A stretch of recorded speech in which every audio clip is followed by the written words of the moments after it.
Hello everyone, welcome back again for the second episode of the EveryDay Pundits Podcast. Just want to start by saying thanks to everyone who shared around the first episode and those of you that listened and left feedback and left comments, left likes. It was really nice to see, and I know this one's going up not very long actually after the first one, only a couple of days, but I think what we're going to try and do is drop them every Monday, I think, Ev. Yeah, lucky for you. More of our voices. Yeah.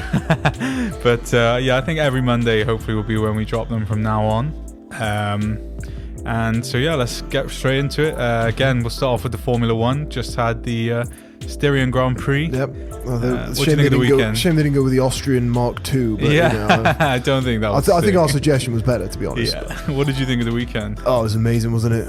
I mean, it wasn't quite as dramatic, but it certainly lived up to the hype. It was definitely different. I think nobody expected the weekend to. I think if you look at the grid positions from this weekend and you didn't know what had happened in the qualifying, you would think, how has it ended up like that? Yeah, if you just had a quick peruse of the things, you were like, wow, look at that Ferrari down there, and then you look at it and you're like, wow. Well, another week where.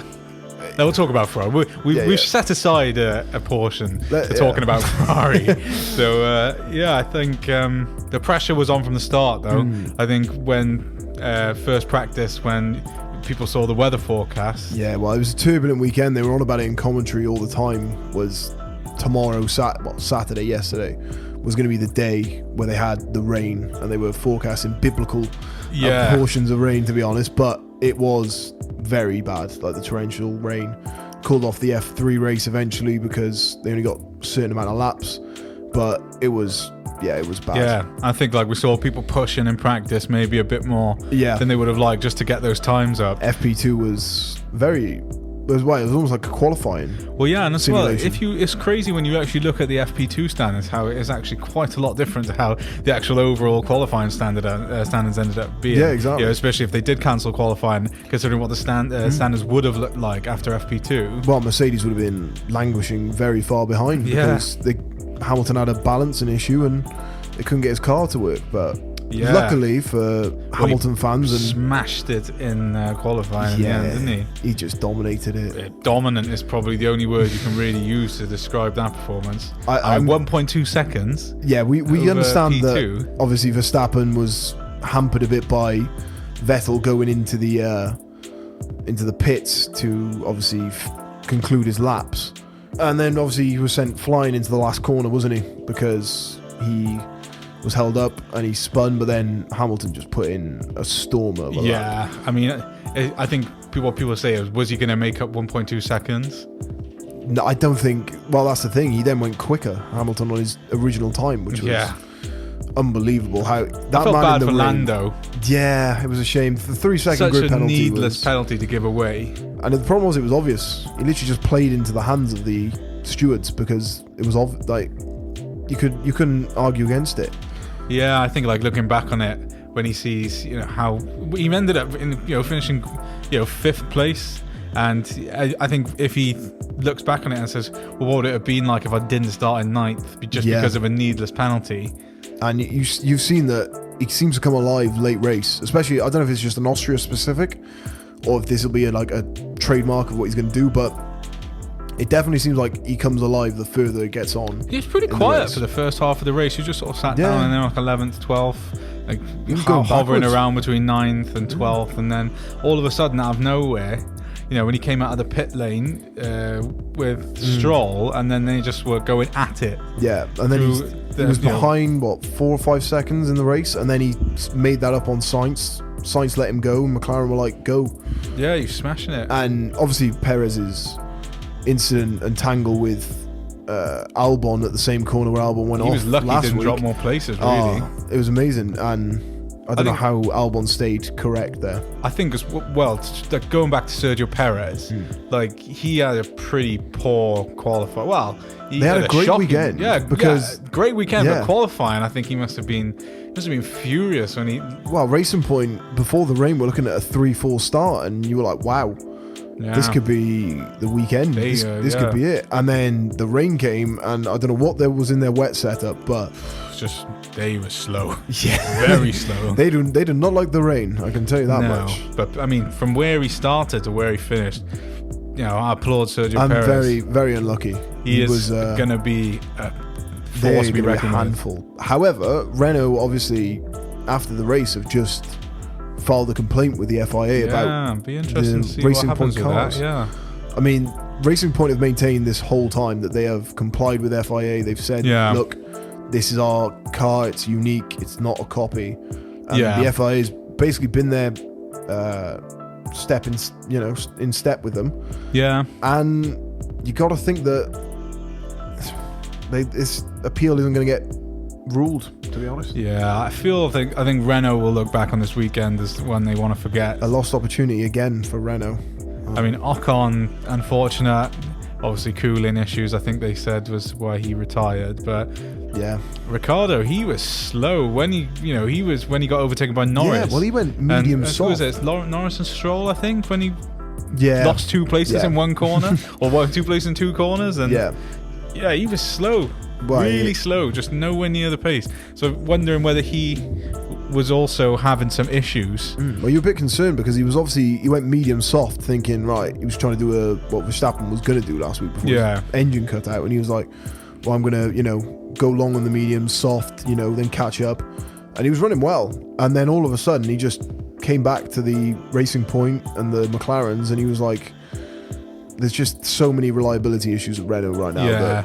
Well, I think like you brought it up last week that they're going to, they're not partnering with anyone else next year. So I think if they can't get things right with the parts that they are making and what they are doing, then you never know. It could just get a whole lot more miserable. And it makes it worse that for the second week in a row, they've been beaten by their own engine in McLaren again. Yeah. And it's the aero, that aero that McLaren is coming alive right now. Fantastic car. He is fantastic car.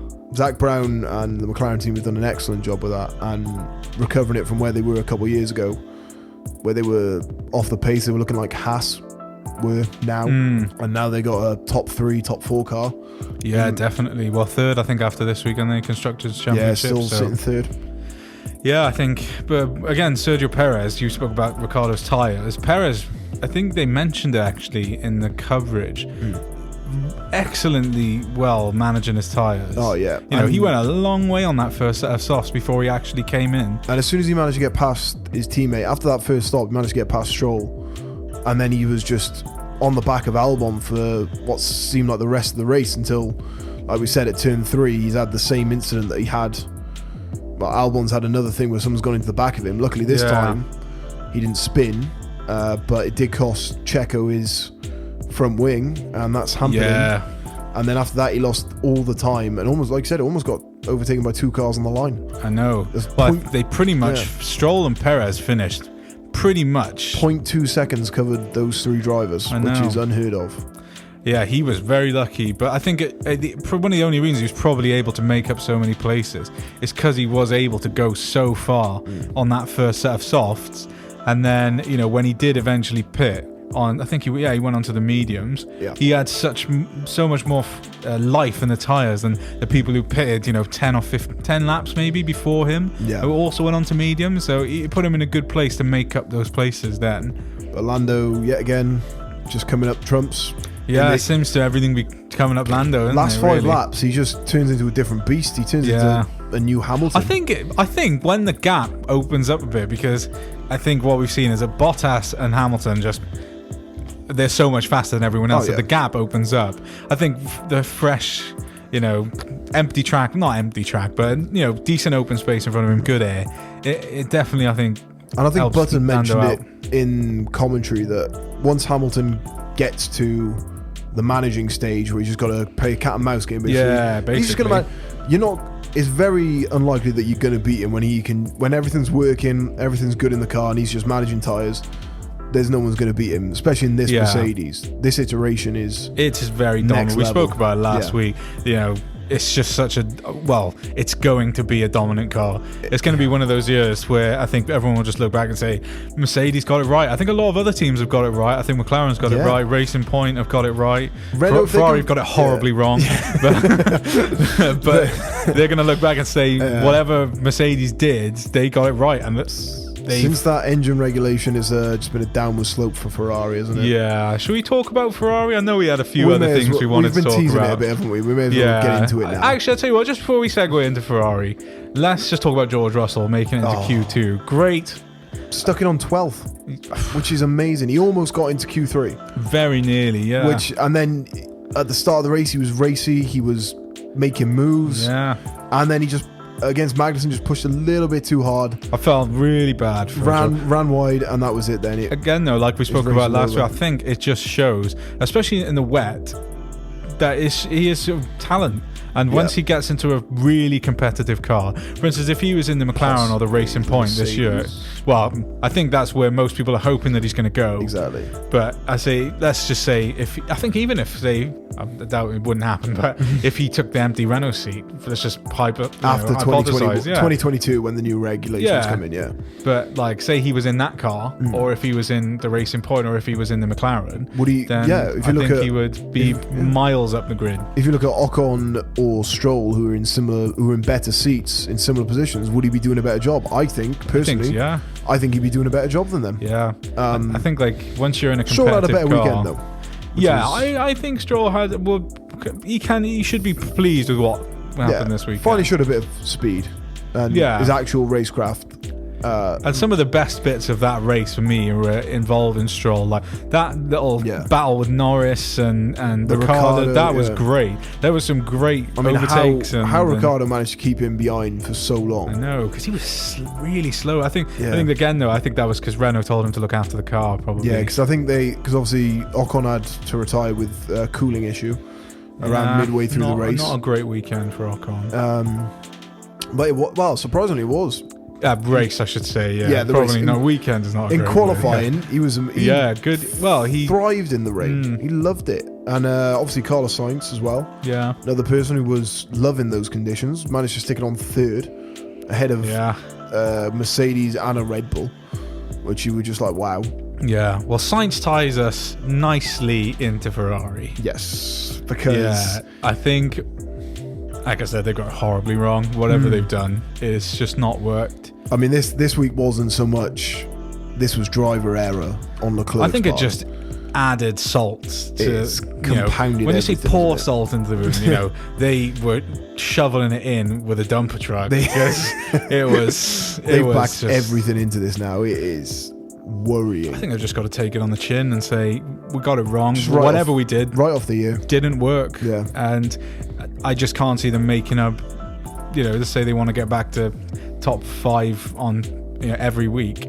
Yeah, it's just not going to happen this season. Well, I think with Hungary coming up, I think their aero has improved. It's just the engine is nowhere near as competitive. Yeah, but even with the aero, I still think they run a lower downforce setup than most of the other teams. And in Hungary, it's just that is not what you want. No. And when you got a car that's down on power and is running a lower aero setup than the rest of the cars, I wouldn't be surprised if they qualify even lower in Hungary than they have. It's a real possibility that they could go further back. Yeah. And then they're nowhere near Renault, they're nowhere near McLaren, they're nowhere near Racing Point. Absolutely nowhere near. They're closer to Haas than they are to McLaren right now. Right now, yeah. And Haas weren't actually looking that bad. I know they were only racing the back markers. The back markers, back in the midfield. They were battling the Alfa Romeos and the Williams, but also speaks something to Ferrari because that's the two of the 3 teams at the back are Ferrari powered engines. Again, though, I think this was driver error on Ferrari, exactly the same way that it was Vettel who tried to make a silly overtake last week. Same corner, but I have absolutely no clue what Leclerc saw in that corner and said, I know that is a good line to take and I can get down there. He was very apologetic afterwards. He speared his team. He owned it. He owned into it. He owned up to it. But that when you looked at the overhead shot and then you see Leclerc going onto the curb and on Vettel's back wing, you're like, wow, it's just getting. I mean, unfortunate for Vettel. I think last week, it was a silly overtake. The thing is, I don't even know if it was meant as an overtake. I mean, he locked up, but I think it was obvious what he was trying to do. But very similar circumstance. They both went in for a spot that wasn't there. Yeah, and then this time they've collided. Last time it was Vettel that spun himself, and again, his race is done at the same corner. Yeah, well, like you said, just when the race went, you said Ferrari's race is over in 3 corners. Literally, they lasted 3 corners, really. I know Leclerc lasted another lap, but then he was retired instantly. And he had a lot of damage to the underside of the car. Yeah, like you said, the curbs again. The curbs really are playing a big role in shaping this race. All it took was a little bounce above the curve, and he just basically decapitated the back of Vettel's car. Very, very similar to some of the incidents that we've seen at Austria, like when Alonso went on top of Raikkonen's car. I mean, that was actually completely different, but there seems to be cars going in the air at Austria. That's what I'm saying. But no, they're looking very slow. I don't know what's going on, but you look. The launch from Vettel, he went back 4 places almost, and really down on power. He was off the line. I don't know if it was a sensor issue, if it was a clutch problem or something, but anti-stall maybe. I don't know. He just went backwards instantly, and then he got swallowed by the rest of the field behind him, and it just went poorly. And I think there was a lot of issues again with the car this week. Renault had the cooling issues. Again, not really an issue with the car, but Verstappen had front wing damage. Curbs again. Yeah, curbs again. And he didn't make Bottas contact just with anyone. Ate through the time like it was no one's business catching up. Yeah, well, he was going good. Then the pit stops came, and you're like, okay, well, Verstappen's far enough ahead. And then Christian Horner comes on the radio and is like, yeah, you got to monitor it, Max, because you got front right damage to your wing. And it was a race over for Verstappen, and then obviously pretty much, pitted for the fastest lap, didn't get it. Went to Carlos Sainz in the end, which was kind of a, what would you say, like? Well, what I will say about Sainz is that I think he's looking at the car that, well, it won't be the same car, but I think he's looking at the car that he's going to be going to next year, and Ricciardo is in the background, rubbing his hands together. Those moves are definitely juxtaposed right now. Because I mean, if you're Ricciardo, you're thinking, great, I'm going to be in a really competitive car. And then if you're Sainz, you're thinking, well, I'm walking out of a really competitive car. And if the car is anything like what it is this season, I'm, dropping back 10 places down the grid. You're screwed. I think what Ferrari won't let it happen again, but I can't see them letting it happen again. I don't think they could get it so drastically all their resources wrong. This year are just going to go straight into that engine. Yeah. Because they need to figure something out. Obviously, they got done for an illegal engine last year, which has hampered them this year. I mean, technically, we don't know what they got done for. No, exactly. They're very convoluted. They didn't release much, did they? But they said, and it was convenient that it was at the end of the season when everything was said and done. So, who knows? What do you want to see from next week at the Hungaroring? What would you like to see? Same racing. I think it's been brilliant. I think competitive racing. I think it's the midfield. I think you looked at it for... You can barely even call it a midfield anymore. No. It's basically from 3rd place back to 11th. Yeah, the first 15 laps after that initial safety car, you had about 10 seconds covering 10 cars. Everyone had DRS. Everyone was great racing. It was like a train, but... I think we touched on it last week that out of all the seasons, over the last 5 or 6 years, this is probably one of the most competitive ones in that, because so many of the cars look good. And obviously last couple of seasons it's basically just been Ferrari and Mercedes battling it out for podium spots with the occasional Max Verstappen thrown in there. And now we got Racing Points challenging, we got McLaren's challenging, we got Renault up there. So much good racing right now. I know it says something when you've got George Russell in 12th and then Charles Leclerc in 11th with a Ferrari that historically has been so dominant. Obviously you've done quite an in-depth analysis of what you're going to expect from Hungaroring. So I think we're going to see Ferrari drop further back. I know the changes they've made. They've got some. They said they had some upgrades, but I think they brought them forward to this weekend. They brought some of them forward, but yeah, I think it's going to be after it's going to be one of them seasons where Ferrari are just going to have to, take the bitter pill and chalk it and off. just say this is a write-off. They got their 1,000th race in F1 coming up, Which is and that's at Mugello. Yeah. Which we haven't touched on that yet. Mugello. That's going to be intriguing. I think as much as Ferrari want to have a good showing, If they haven't got it, that is their 1,000th race. Yeah, if they haven't got it fixed by Formula 1. Monza or Mugello, could be the worst season they've ever had, because they've always loved coming home. I know there's no crowd, but it could be a sorry sight to see that red Ferrari. I think their own circuit. Yeah, this is their private. No one else has raced there apart from Ferrari drivers and maybe some MotoGP. But they've got such an advantage being at their home circuit, like literally their circuit. They own it. No one else has been around there. Lewis hasn't been around there, and they might not have a competitive car.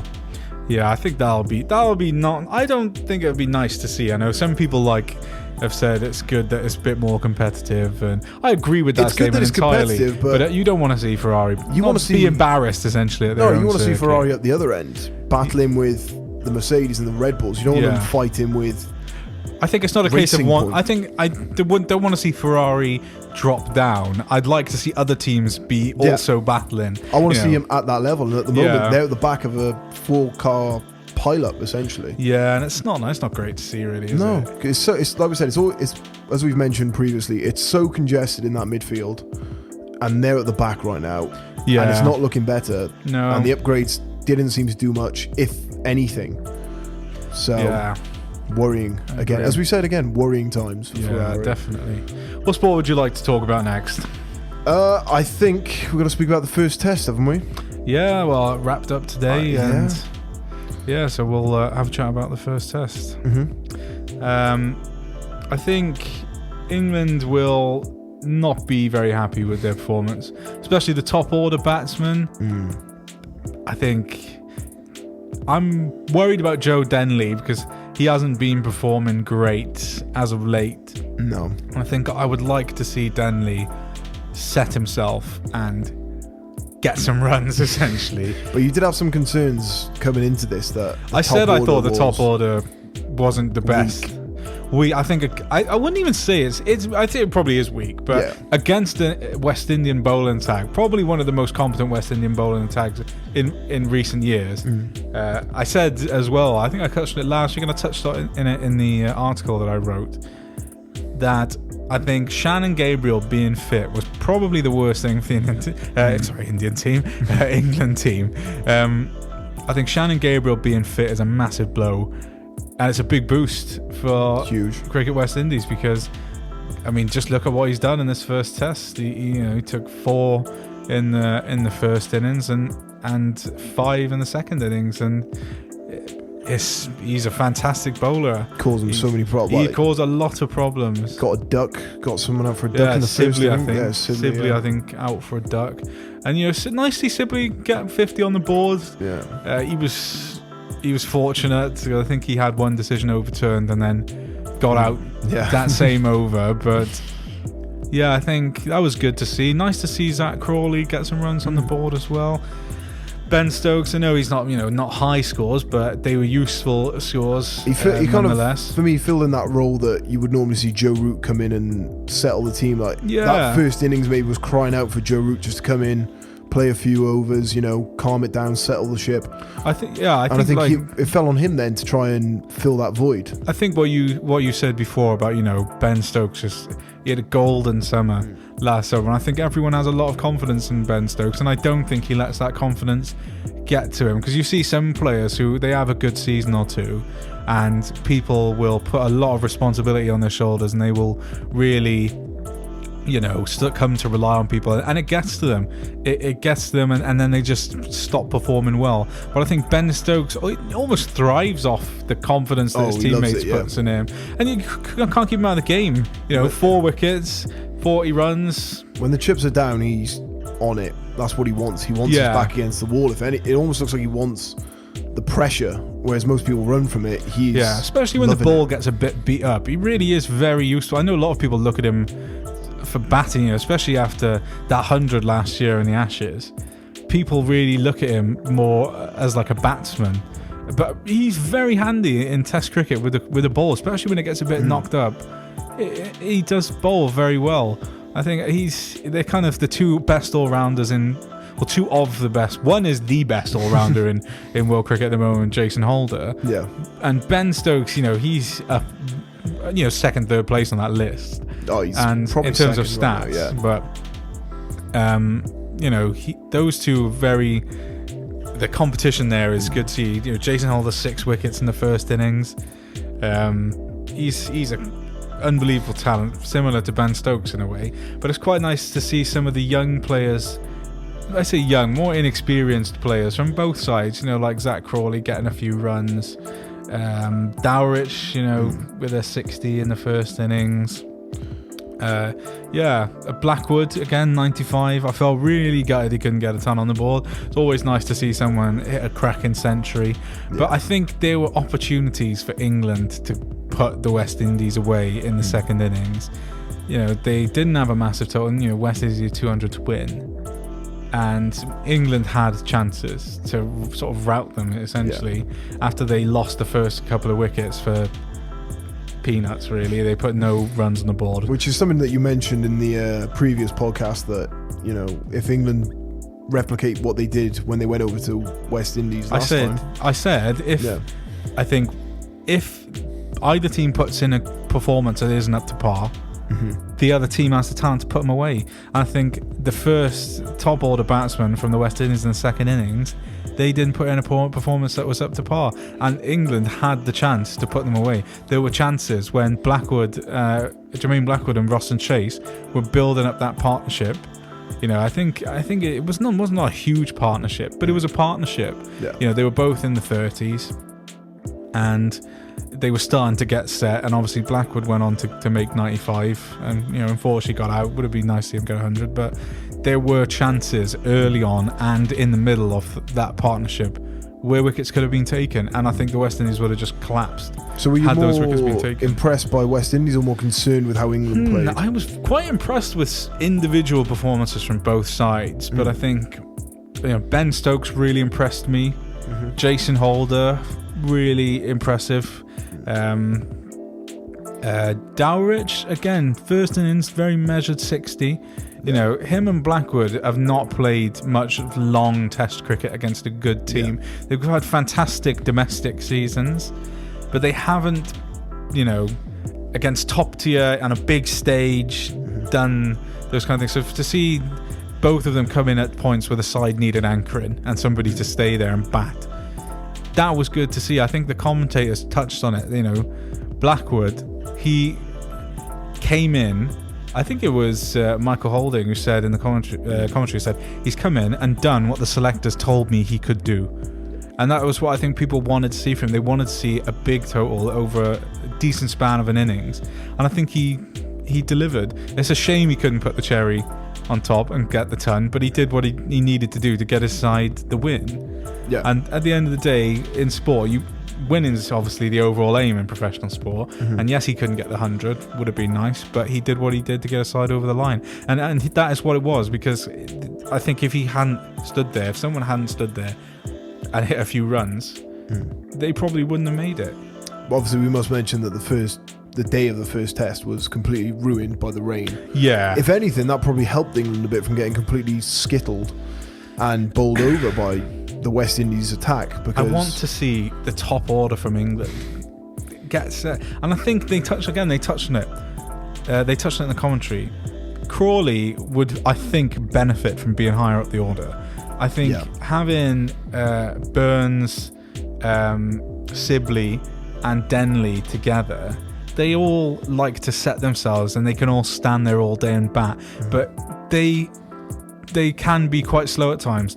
Like Burns, he pushes on quite well, but I think I would like to see somebody who likes to, get the run rate up, because I think they did touch on it actually in the commentary again. They it takes the pressure off the people that like to play a bit slower and take their time and get set. I think if you have someone who's willing to push on and play some shots and put some runs on the board, it makes it easier for the players that like to get set and the ones that are more like the anchor players. Yeah. Like Burns, he can bat the whole innings. Yeah. But if no one's scoring, someone's going to have to start putting runs on the board. Yeah. And I think that's where Burns got unstuck. It was a loose ball. He didn't have to play at it, but it was only just ticking over. Yeah. It was barely ticking over. And he was like, the pressure was on to hit a boundary, really. He saw it outside. It played a loose shot. And you could see he was angry with himself because he lost concentration. And that's a big part of Test cricket is you have to concentrate. Yeah. You know, that's why I think you touched on it last time where you had, the England batting orders of, years past where you had like your Alistair Cooks and you had your Strausses and, they both had ups and downs in their careers in terms of their performances, but they could stand there all day and bat and they could get the run rate going at times. But I think Crawley playing up the order, or at least you rarely saw them play loose shots that's creeping into this England attack or batting at the moment, and it's a bit worrying. Sometimes you see it, you're nervous, especially when obviously the duck was taken early, and you're like, that you should be leaving that. You shouldn't be leaving that. You don't need to. Yeah. Just play a simple shot. Just defend it down. Yeah, I think for me the most worrying thing is that there's been some players are in poor runs of form and they just haven't seemed to be getting any better. And I really do think they need to shake. I think we spoke about Butler before. Yeah. Butler is good in the middle order because it gives him, if he comes in when there's a few wickets down and someone needs to steady the ship, then he can do that. He can steady the ship and he can try and play a long innings. But if he comes in when there's some runs on the board and the team is set and he can just free himself up, he can do that. He can knock the ball about, get runs on the board and play nice flowing cricket. Same with Ben Stokes. Stokes is exactly the same. We saw that last year in the Ashes. He can come in and he can steady the ship and he can do what he needs to do to get his team over the line. But I think one of those you should move slightly down the order so that some of the openers or Joe Dennett number 3 can play the long game and be the anchor of the team who's just going to stay there all day and take runs where they can. But you need somebody to accelerate the run. Otherwise you get people playing loose shots like Burns did. Because Butler had a good 35 or 47 in the first innings, and then you get to the second innings and he's only got 9 runs. Because the pressure is on. And because they're now chasing, and he seems like a player who thrives more, like I said, if it's going well, he can play his game. When he's trying to chase, he plays loose. But that's the problem, is when you've got 3 players at the top who can push. They can play if they need to, but it's not their natural game. I think you want somebody in that top order who can accelerate the run rate a bit. Yeah. You don't want all your top order to be players who, I'm not saying it's not bad to play slow, but the pressure mounts up. If you've got 2 players who don't want to try and play a bit more aggressive cricket, if there's a ball outside the off stump and they don't want to play out, which in Test cricket a lot of wickets come from behind the stumps, but people like Butler and Stokes who can play more aggressive cricket, they will go after it, and that's just their natural game. And I think the 2 juxtapositions work well when you put them together. So looking ahead to obviously midweek, you've got the second test coming up. Do you think more of the same is going to happen, or will England make the necessary changes? I think there will be changes in terms of the batting lineup. I wouldn't be surprised if either Butler, Stokes or Crawley, one of them I think will be moved higher up the order. Because there's talk that Denley could be dropped because Joe Root's coming back. I honestly think if they were going to drop someone from this side in terms of a higher order batsman, it's got to be Denley. Yeah. Especially after the way Crawley played. Crawley was excellent. Sibley, he got a duck in the first innings, but at least he got some runs on the board in the second innings. Burns, again, not vast amounts of runs, but he got some runs on the board. I think Denley's probably going to be thinking, if someone's going to go from the top order, it's probably going to be me.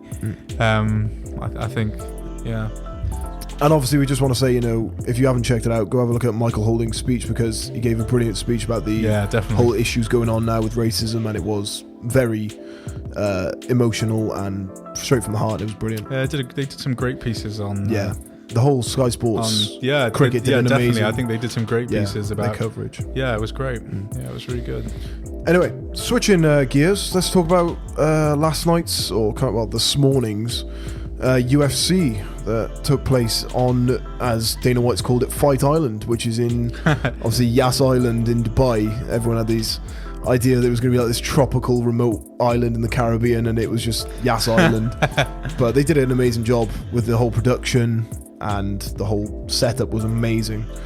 And some of the action didn't disappoint, shall we say, I haven't actually had much chance to watch much of it. I didn't stay up last night, unlike you, Evan. Yeah, it was probably a mistake, but I've had a little read through and seen a few clips. But do you want to talk us through what you thought were the best points from the night? Well, obviously starting with the end of the prelims was an amazing fight to end the prelims. You had the very experienced light heavyweight in Volkan Oezdemir, the great Swiss fighter, previously fought for a title. He was fighting the very, very up-and-coming this young Czech guy, Jiří Procházka, who's a very unorthodox fighter, shall we say the least. He believes in the way. He's the one that causes you problems. No, he's just movement. He believes in the way of the samurai, and he was smacking his chest. His arms were down. He was shouting in his. He was very strange in his movements, but then absolutely rocked Oezdemir at the end of the second round and shut his whole lights out. And there was a bit of concern for Oezdemir because he went down and it was over. Down very hard against the cage. And that was really a good appetizer for how the main card then stacked up. You had Paige VanZant, who's a good fighter. Yeah, she's a good strawweight, and but unfortunately she came up against Hibas, who's a very good grappler. And unfortunately for Paige VanZant, it wasn't quite the return she was expecting after didn't last long, I heard. No, it didn't last very long. It lasted 2 minutes into the first round, which is not what you want on your reappearance after a year where you won your previous fight. But a lot of arm surgeries, and she got judo flipped from the corner and then just got armbarred, and the fight was only going to be over because it was a horrible angle that she had. Hibas looked brilliant in that fight. She now moves to 10-1 in her career, and she'll definitely be climbing the ranks of that division. Hopefully, maybe looking for a title shot, but we'll have to wait and see on that because she needs a couple more fights. What about Namajunas and Andrade? Oh, that was a brilliant fight. Great example of what a striking battle can be. Yeah, very back and forth. And Rose Namajunas, obviously similar to Paige VanZant, long layoff. Last time we saw her was against Jessica Andrade, and she got slammed on her head after being on top, and she got knocked out from the slam, and it kind of set her career back a bit. People didn't even know she was going to come back. There's talks of retirement, but she came back and she looked brilliant last night. For 2 rounds, she completely dominated the striking and was all over Andrade's thing. But there were good moments for both of them. Yeah. And then in the third round, it almost looked over for Namajunas. She got caught and then slammed again, and her face was a sight. Really? Nose looked like it was gone, completely busted. Massive bruise under her left eye. Could be a broken cheek, you never know. And it just looked really bad. But she came through with a decision, which is good for her career, and hopefully she can work to get that title back. Yeah, Jose Aldo back in the ring again. Oh, it's good to see him back in the after ring, questionable octagon. Yeah, octagon. It was obviously he fought Marlon Moraes last, and another weird UFC decision. Obviously Jose Aldo going down from 145. Everyone expected him to go up, fight 155 for the title, but he's came back down, and he's now fighting for the 135 that was obviously vacated by Henry Cejudo recently, the Triple C, who retired. And he was going up against the young Russian phenom in Piotr Yan, and Piotr put on an absolute show for the whole fight. Early in the first round, he rocked him and took him to the ground, and then he hit him in the ribs, and it looked to wind Aldo, and then he absolutely just rained blows in on him, and he almost finished the fight at the end of the first round, but luckily the bell came for Aldo and all was saved. And then there was a resurgence from Aldo. He seemed to find a second win from somewhere. Yeah. And managed to get back into the fight and was on top. And Piotr looked like he was either gearing back up, or he was just, he was off it a little bit, or he was just shocked by the power. And Aldo looked great at 135. A lot better than I anticipated, because obviously he's a big guy for one. Yeah. He's quite big for 135, so dropping down Could be a struggle sometimes. Could be a real struggle. And then Piotr Jan came out in the 5th, not knowing if he was ahead or behind, and just smoked him. Came straight out and just rocked him. And then I think for about 2.5 minutes, the ref just wouldn't stop the fight, and Aldo's on his back covering up. Yeah. And Piotr Jan's hitting him everywhere in the head. It should have been stopped earlier. I think it was about a minute too long. I think Jose Aldo took about a minute too much punishment. It was eventually stopped, mercifully, by the ref. And Piotr Jan obviously claims the title that I think he could hold for a while. Yeah. There's obviously some good fighters that he can fight, but I think he's the best. I think he might be the class in that division, personally. It's not bad for the 135s, which is good, because it was a division that was kind of struggling for quite a while. But there are definitely some contenders coming back. Like, you could have Cody Garbrandt, who could fight Piotr, and that would be an amazing fight. That would be a striking battle. That would be amazing. That's good one for the fans. That would be a great one, especially after Cody's last knockout, which if you haven't seen, just go type that in. Yeah. Beautiful shot at the end of literally on the buzzer. Just dips down, hits him with a beautiful right, and just knocked the guy's lights out. They were like, the guy couldn't sit on a seat. He was completely out. Scary knockout. So that could be a battle that I think we'd like to see. Some talk of maybe a contentious decision in the Holloway fight. Yeah, that Max Holloway one was wasn't the best look for the UFC. You think wrong decision? I can definitely see why there's a lot of claims online, well, on Twitter mainly, but there were even the UFC fighters were a bit like, Holloway's been robbed, because I thought the first 3 rounds Max Holloway was winning the exchanges. He was on the front foot. He dropped him with a head kick at the end of the first round. Staggered Volkanovski, the Australian fighter, who's really good. Like, he won the title off. He just dominated him for 5 rounds in the first fight. Took every round off him, which we've never seen anyone do to Max Holloway, because normally it's Max Holloway who's pressing the advantage, and for the first 3 you're like, wow, Max is back. And then he got caught. He kind of fell off a little bit in the last 2, and Volkanovski used his wrestling abilities to his advantage. But I think most people were expecting Holloway to come out with the decision, and it just didn't happen, and somehow Volkanovski came out with a decision win. I think they should run that back, because Holloway looked set to reclaim his title that he held for so long, but he'll be back. The blessed era will still be on. I think he's got this, to be honest. I think he could beat him in a rematch again. Yeah. But Volkanovski looked off in the first few rounds, and then he uses wrestling and some of his better techniques. But yeah, you're a bit worried for Volkanovski at one point.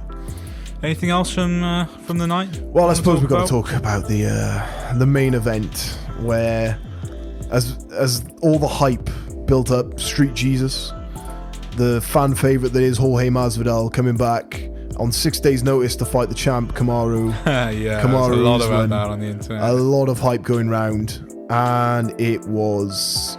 Not very long, is it? 6 days. 6 days, and then after the first round, you could tell that Jorge was done in terms of cardio.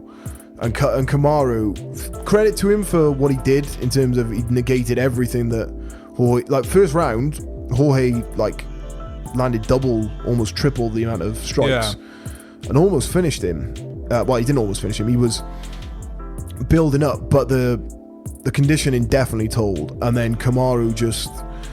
I mean, I've never seen something... I don't want to call it boring, because I think it's a bit harsh. I think it was technical and it was savvy from Kamaru, but for the fans, it was very underwhelming. Did what he needed to do to win. He literally, for I think 15 minutes in total, so he just held him up against the cage with little had the double underhook, and then just kept shouldering him, and he was stepping on his toes.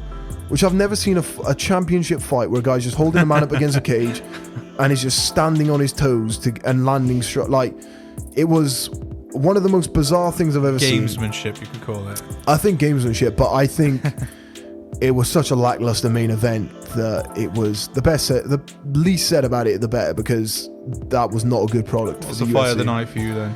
Which one? That's a tough one because the middle three fights, but I think Rose got it on the night, and I can see why, because it was a war. That was a war. But personally, I think performance of the night, I've got to give it to Piotr. Yeah. I think Piotr, what he did against a very impressive Jose Aldo at 135, really showed up and showed his class. But yeah, Usman, I think he's got to do better. I think they should run that back, because that's not fair for Jorge's only title chance. And you know, he's got the BMF belt, which is that's a joke belt really. But I think they need to run that back when Jorge's had a full camp. They both have full camps, and hopefully we can see some better action. But I think if they run it back, it might be similar. Yeah. Because everyone's disappointed because Kamaru, in his last fight with Colby Covington, stood with him. Now, obviously, some people, including my brother, believe that Colby, because he's a D1 wrestler, Kamaru was more afraid to use his wrestling game and was invited to stand up by Colby. And that was a war. They just punched each other for... There's like UFC's equivalent of Rock'em Sock'em Robots for five rounds, and then until Kamaru broke Colby's jaw with a straight right and ended the fight, really. And so it was kind of disappointing because people were like, well, Kamaru can stand, but he didn't stand. He decided to go revert back to his tactics of just doing enough to win the fight, not losing the fight instead of winning the fight, if you get what I mean. Not winning the fans, and just not losing, which you're kind of disappointed about. So I thought maybe lastly move on to the football. And once again, to anyone that is listening, of all the sports, this is definitely not my strong point. So just as in episode 1, I will probably not contribute vast amount. Well, you've got more of me section. now, listeners. Yeah. More of me. Let's hear it then. What do you... Well, I mean, we're recording this on Sunday evening, so this is before Man United play. And Man United have just been served 2 brilliant helping hands by teams this weekend. Sheffield United, obviously, yesterday just demolished Chelsea's backline and won 3-0. Yeah. In a game where they had 20-odd% of the possession, but they got 3 goals. And Chelsea looked toothless.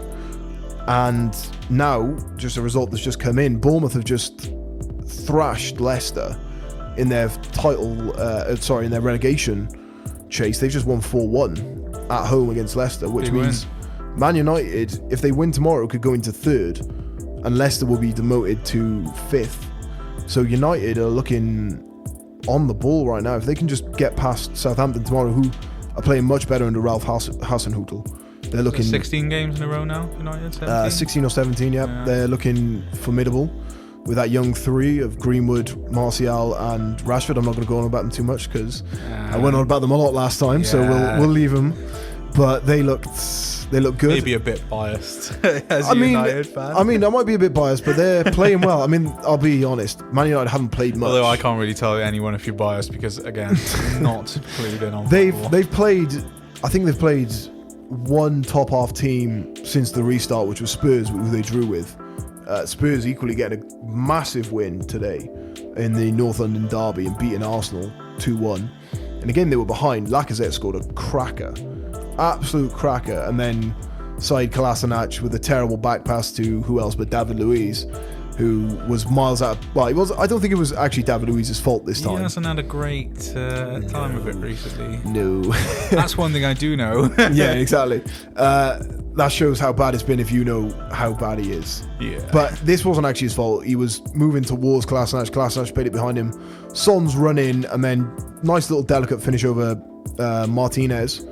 And the game looked set for a draw. There were chances on the break for both teams, but in the end, Toby Alderweireld for Spurs managed to get a header in the 80th minute and seals the win for Spurs, who needed the victory because they were lagging behind quite a bit recently under Jose. And You could say it's a bit harsh on Arsenal, who might have felt a bit hard done by not to get a draw, get a point out of it at least.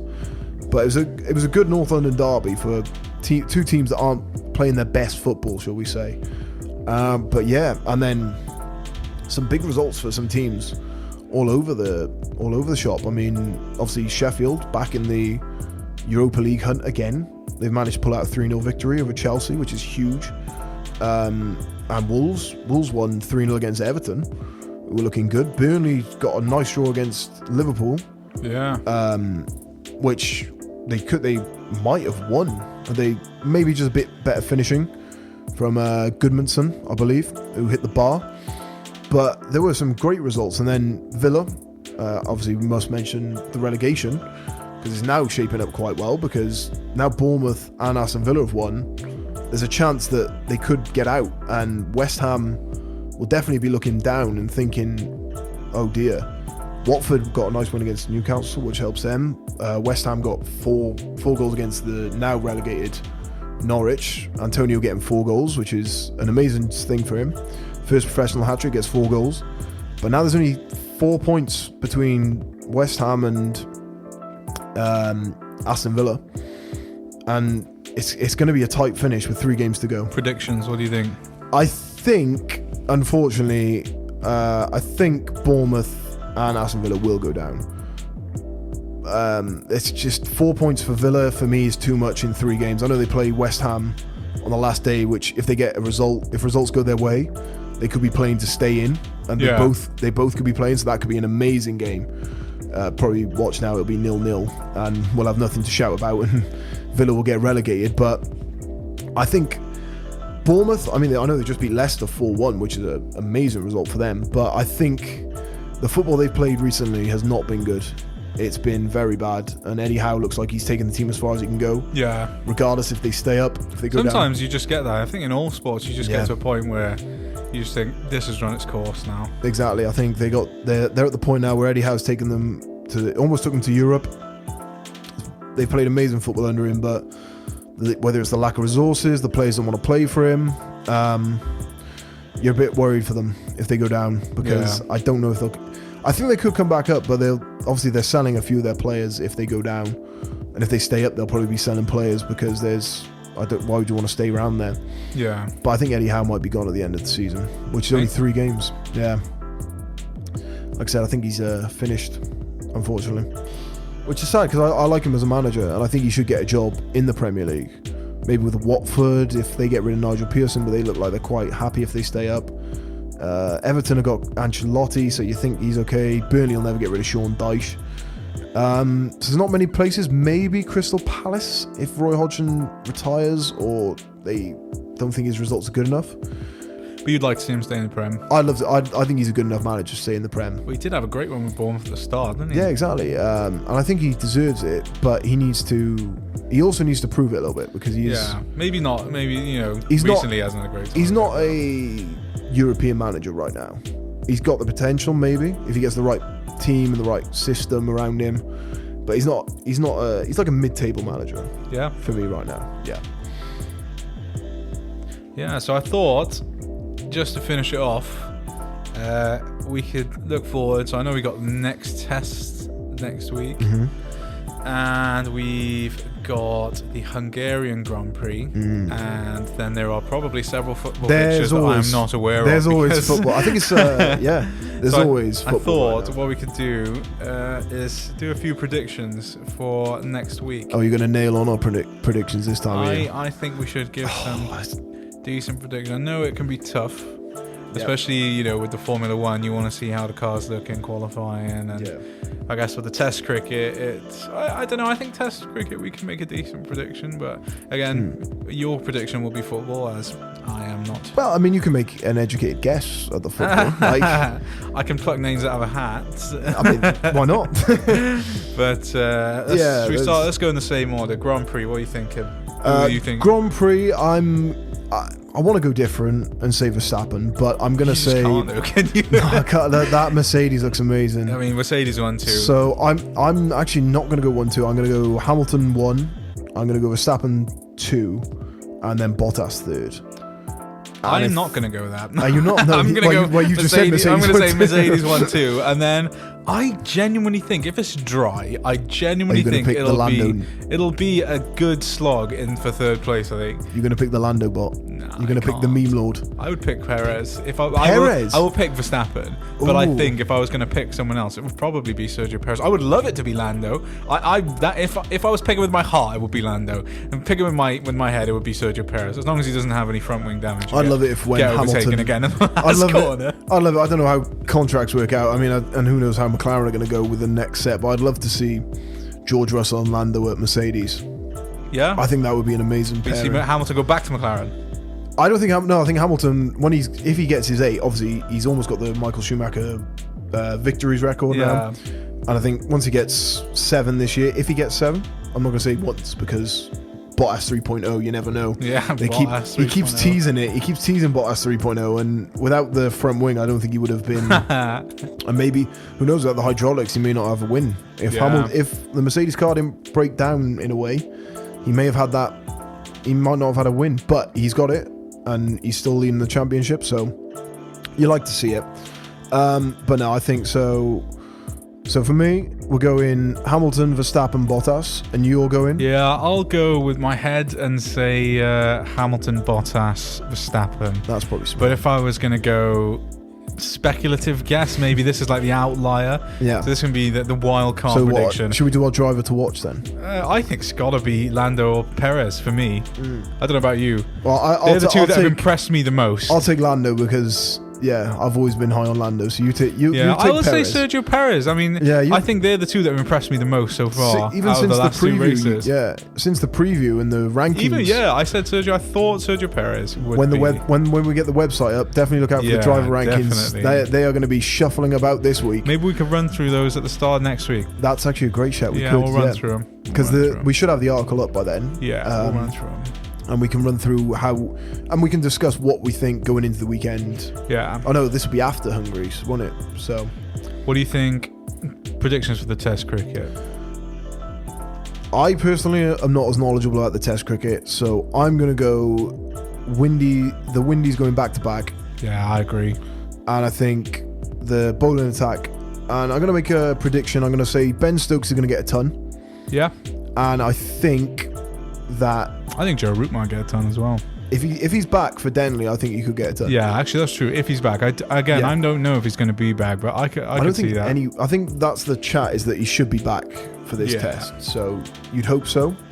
I think we might see a decent ton from one of the. I think John Campbell might get a good ton. I think another 5 for. I just think Shannon Gabriel's just gonna. If anyone's gonna take lots of wickets, it's gonna be Shannon Gabriel and Jason. I'd love to see Blackwood because they don't have to change anything. Yeah. That game they did what they did. They always do. They run in and they bowl. Shannon. For me, it's refreshing to see a West Indies team that isn't just 2020 and they've just taken the same 2020 players, put them in a test team, and they get smoked. But the thing is as well, for me, I think in terms of the West Indies team, is they did everything. I mean, their batting performances were a bit lackluster and there was some issues in the field, but they did what they needed to do to win, and they don't really have to change very much. Field a bit better and maybe get some more people to score some big scores, but they 4 wickets, convincing win, I guess. It's not bad, is it? No, and I think England have got a lot to change in my book. I mean, apart from Jofra Archer, I would like, and James Anderson actually looking really quick as well. James Anderson looking quick, mid-80s. But I think Jofra Archer, fantastic spell from him today. Really, just merciless bowling. 90-mile-an-hour bouncers. That's how he got Roston Chase out. Just pinged a bouncer at his head, and he looks back to his best. Oh yeah, Archer's looking quick. He's looking good. But I think England have got a lot to change. West Indies have a lot less to change. So you go in. So I'll go West Indies win. Yeah, okay. I'm going West Indies win. Any prediction on wickets, or should we just stick with Shannon Gabriel? I think will take at least 6 across the 2 innings. So I'm thinking Stokes' turn, and you're thinking 6, at least 6 for. At least 6 for Shannon Gabriel. At least 5 for Jason Holder. I'd like to see Kemar Roach take some more wickets. That would be good, yeah. And I think, I agree, Stokes' ton. I think Root will get a ton if he's back. If not, I think Denley will score less than 20 again. Well, I guess that about wraps up, really, doesn't it? Denley's still in there. Oh no, football! I completely forgot. Football. Let's hear it. Who knows? I know you think it's going to win in the United game tomorrow, so we'll gloss over that. United play Southampton and Crystal Palace, and I think that's going to be 2 victories for the Red Devils. I'm hoping anyway. Should you just do top 4? Top 4? Well, I think that. Well, yeah. Obviously, we're doing this all before Man City appeal for their Court of Arbitration of Sport for their ban that they may get, the 2-year ban. So obviously, Liverpool champions. So they're 1, City are 2, no one can catch them really. And then 3-4, who are you going for? You barking up completely the wrong tree, my friend. I think I'm going to stick with what we said in the last one. I'm now going to go Man United 3rd though, because of the teams that they play coming up. And I know you did this last Chelsea year, so 4th, yeah. But it's changed this time because I said Chelsea, exactly. Man United. I didn't envisage the change that they had. And then I think Europa, I think the North London teams are going to miss out because Wolves and Sheffield look good this weekend. They look rejuvenated, and I know now Spurs are in 8th and Arsenal are in 9th, which is the worst news for an Arsenal fan. They could lose the league, but as long as they're above Spurs, they're happy. But it's they're on the same points as Burnley this season, and Burnley could still get it, but I think they might just miss out Burnley. They may just run out of games. And that's it. I think that's all of our sport. I think that's pretty much a wrap, isn't it? I think. Yeah, there's no rugby or anything else coming up. No, I don't think so. No, I think we're done. Or nothing that we watch. Well, I mean, I'll probably watch it. I'm sure there'll be some that'll bring up, like the rugby league, which anyone who loves rugby, watch the NRL on Sky. It's been great. I've been engrossed in it. Yeah. Obviously, my team is the South Sydney Rabbitohs. I love them. They're brilliant, and I love seeing them do well. Yeah, but that has been amazing. Let's just have some sport back. Otherwise, we probably wouldn't start this podcast, would we? Well, I'm sure we would have found something to talk about with sport. Definitely. But this is it's good to have sport back, and we'll keep you. Yeah, we'll be back again. Hopefully next Monday we'll have another episode, as long as we can logistically work it out. But again, thank you for listening in, and let us know what you think down in the comments, and drop a like on the video, hit the sub button, and hopefully we'll see you next week. Hopefully check out all of our socials, and hopefully the website will be up. Yes. By the time either you hear this or by the time the next podcast is up. Yeah, definitely by the time the next podcast is up. And then you can see some of the stuff that we talked about in the first one. This podcast will be obviously somewhere. We'll get our podcasts in their own little space, so we can then obviously focus on them. And then so I think that's about it. Yeah, that's about it. Thanks, Ev. Thank you very much. That was a good one. See you next week. See you next week.